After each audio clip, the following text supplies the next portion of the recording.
pulled up on here. What's going on, ladies and gentlemen? There we go.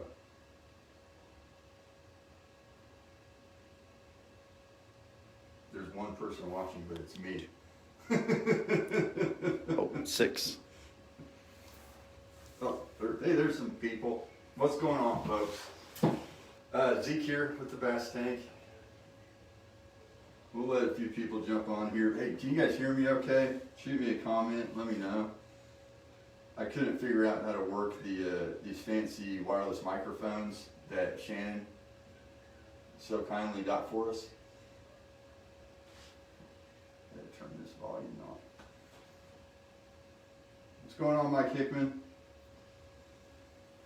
Brandon Boyd, I'll call you after this, man. Sorry, I know I owe you a phone call. Loud and clear. That's awesome, man. Thank you, guys. What's going on, Josh Jackson? Chance Davis, thanks, buddy. Johnny, Jason Reeves, Brandon Boyd. You know, what's going on, fellas? Scott Williams, appreciate it. Reggie, what's up, buddy? Hey, Reggie, we're going to do a little giveaway with that Wired to Fish video. It's posted on the Bass Tank page. It's on Wired to Fish's website. I shared the link on my page. Cool video, but we'll talk about that later. I wanted to jump on here and basically just talk a little bit about crappie fishing, what's going on right now, what we're seeing out there, but mostly wanted to kind of announce that I'm going to start doing every other week, every other Thursday, going live at 2 o'clock. I might be a few minutes late sometimes, so I apologize in advance for that. But what's going on, Jason Clements? Man, miss your face, buddy. But every other Thursday, we start going live. I'm going to have guests in. We've got a lot of awesome guys on our pro staff, and I really want to, take the opportunity to highlight some of our pro staff guys, some other guys from around the country. I'll try to conference in if I can figure that out. Shannon is our technology guy. Does all of our studio stuff, and he's out with the COVID. So me and my man DeForest behind the camera are winging it right now, trying to get it figured out. So, but wanted to let you guys know what's going on. Every other Thursday, 2 o'clock. It'll be fun. I've made a lot of good friends in this industry, and can't wait to get some of those guys. Some will come in the shop and go live with me, and some I'll have to conference in from out of state and out of town. What's going on, Cody McGee? Notley, the bearded wonder. Oh, Tracy Reese. Awesome, thank you. You guys feel free to. Steve Jordan, what's up, buddy? Ernie Ode, you know it. Shane Fields. Talked to you earlier, he's getting a new unit. Chance Davis says DeForest will get it figured out. But anyways, hey, if you guys got any questions about what the fish are doing right now, feel free to do what I can. I'll do my best to answer them. We're in January, we're in winter pattern now, and I've been struggling a little bit, I'll be honest. I haven't gotten any out-of-state trips in lately. Busy with work, busy trying to keep orders fulfilled and the phone answered. But I've been fishing some local lakes. We're pretty lucky where I am in northeast Oklahoma to be surrounded by a lot of big lakes. I'm within an hour of probably 5 or 6 different lakes. You want to come in? I got the big guy behind the glass door. Got the big guy joining us now. You want to get on the famous show? Look at it. Who's this feller?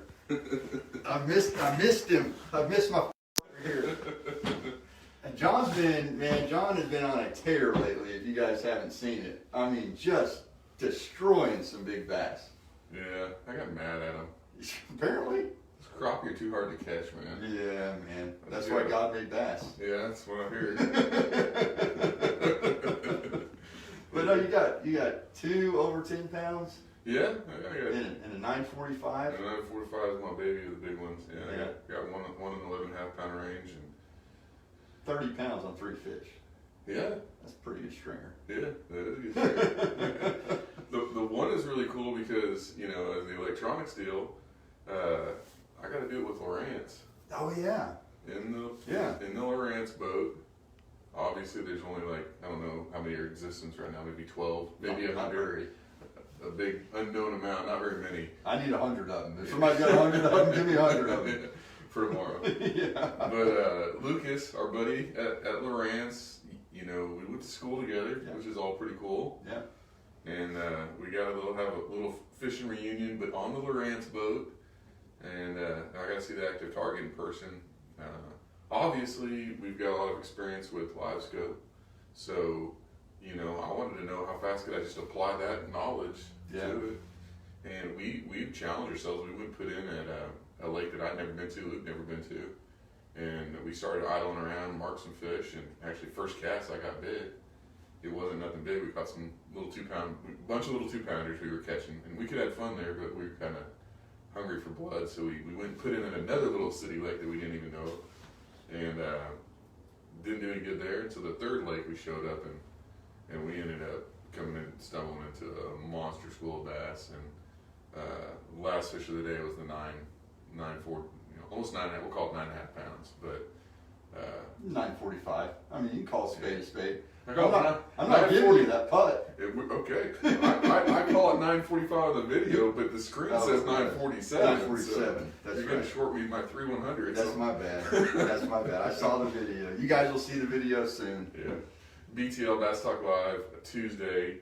We're gonna play the video and we're gonna talk about our day with Active Target. But it's really interesting. So you know, we did go bass fishing with it. I want to take it out and go crappie fishing with it. Yeah. That's the big question. Mm-hmm. There was a big difference between when I was ranging out far, ranging out deep. You know, there's similar, there is differences. I can say this: Lowrance has spent a lot of time on making their screen look really clear. Yeah.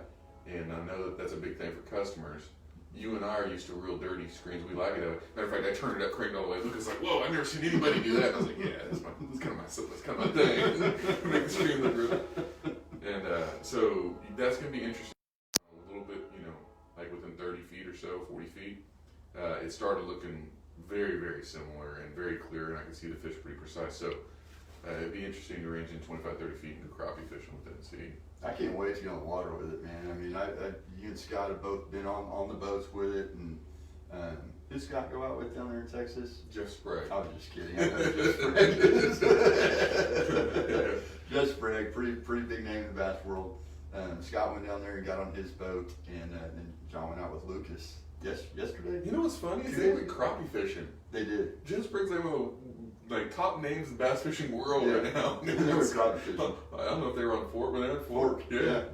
I'm converting everybody. I'm dragging everybody with me. But yeah, I went to Fork. They caught some crappie with Active Target. It's looking good. I mean, if you guys are running Lowrance units, Lowrance Lives, Carbons, you know, and you're wanting a forward-facing sonar, that Active Target is what you're going to want, what you're going to need. So we're pre-selling right now. This wasn't supposed to be a sales pitch, man. I'm just going to talk about crappie fishing.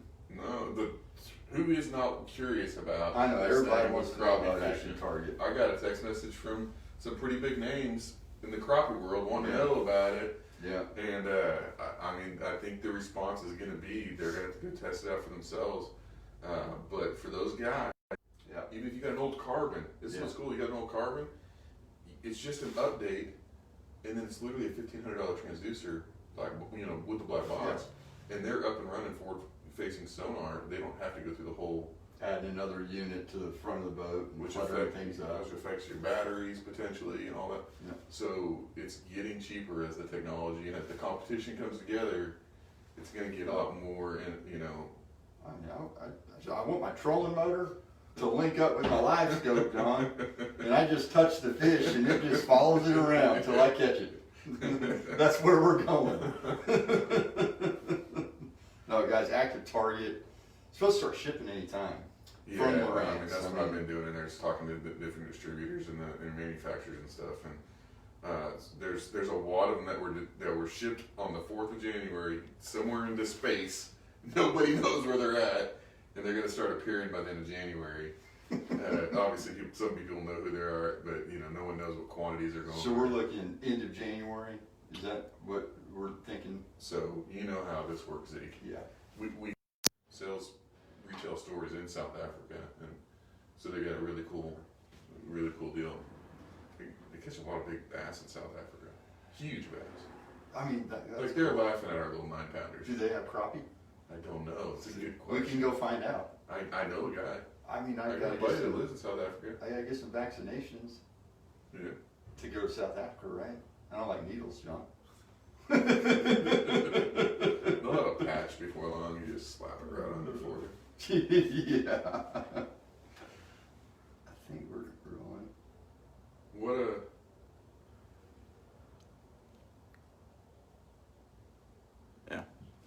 We're good? We're still going? Yeah, it shows it's still going. Okay. why didn't you kill the Crappie Talk? No, man, we were just getting into it. I mean, I was saying I haven't made it out of state yet this winter. You know, we've got some trips planned that we want to go do with some guys over in Arkansas, especially. So I've been fishing here locally, and it's kind of been hit and miss, honestly. You can always find the crappie, but whether or not they're going to bite, that's the whole other part of the equation. So, but it's winter pattern. I mean, I'm focusing on open water fish right now. If you watch that Wired to Fish video, it'll show you kind of the baits that I'm using right now.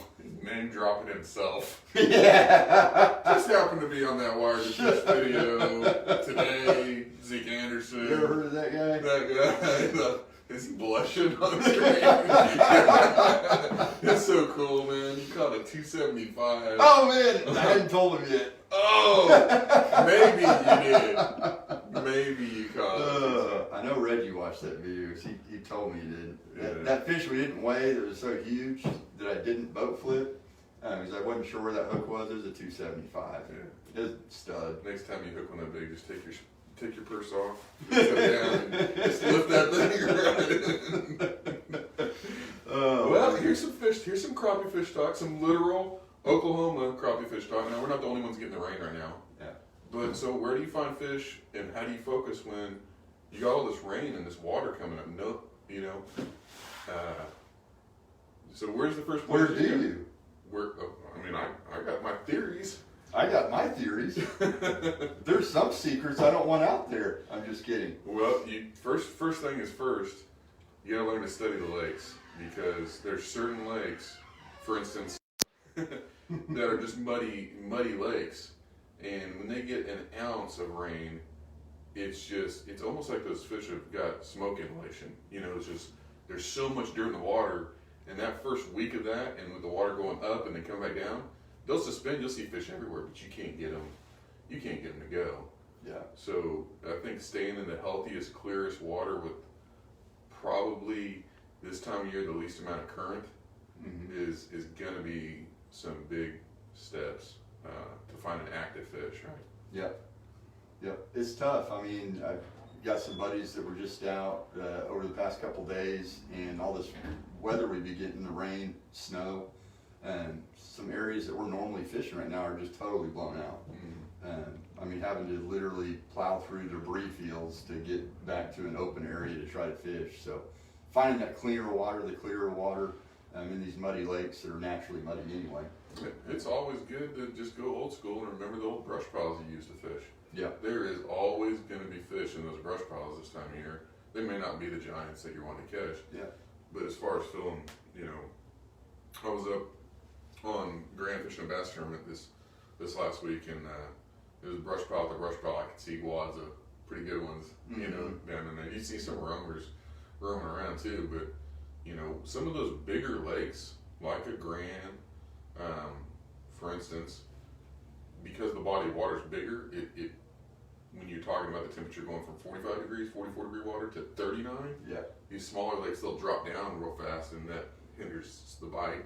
So it's it's more insulated, so it stays a little bit warmer. They got a lot more depth, so they can go hide and move up or down. And then also it's harder for that lake to actually get really, really muddy. Yeah. So sometimes targeting a bigger body of water can help get away from all that mud, inflow of stuff. I fish a lot of, lakes with standing timber, as you know. It's my favorite thing to fish, and right now, I mean, I'm looking for there's trees everywhere. I'm looking for the fish that are doing this in amongst the trees. They're out there, roamers, floaters. We call them a plethora of different things. But I think that's where the biggest fish are. If you've got a lake with some standing timber. Time of day. Oh, time of day. What time of day are you fishing this? If you have a 2 hour window, when are you going? 1 to 3 o'clock, maybe 2 to 4. Yeah, that's the time. That's the time. It's crazy. I mean, my whole life, probably yours too. We'd wake up 4 or 5 in the morning. Oh, we got to get there for the morning bite. No. The best bite this time of year around here anyway is that mid to late afternoon. Is kind of it picks up and gets better and better throughout the day, and then right at midday when that sun's right overhead, there's a little lull. But then you're just saying, okay, just hold in there till 1 or 2 o'clock, and they're going to pick back up. It's so odd how in the summertime, I'm not saying there's not roamers. You got your 90% rules in fishing, right? This is a 90% rule. 90% of the time this is true. In the summertime, those fish that are active are the ones you look on the trees and they're hugging tight to those trees or hugging tight to those limbs, and those are the ones to target. And then during the transition into the winter, and now into the winter as we are, it actually changes. You can find those fish on those trees, and you'll see them in the morning and stuff, but the ones you actually want to target are the ones that have decided that it's warm enough to get up off that tree and roam around a little bit. That's the guy that's going to be ready to bite. So you might have that big tree that they live around. You might have a 100-foot radius around that tree, or 200 foot that you're kind of fanning around and looking for. And if you hit the 2 o'clock window and you find some that have floated off that tree, those are the ones that they're gonna eat. They're gonna eat. Can you guys hear us still? We got a couple guys saying we got no audio. Let's see if we got. I don't know. I think we're good.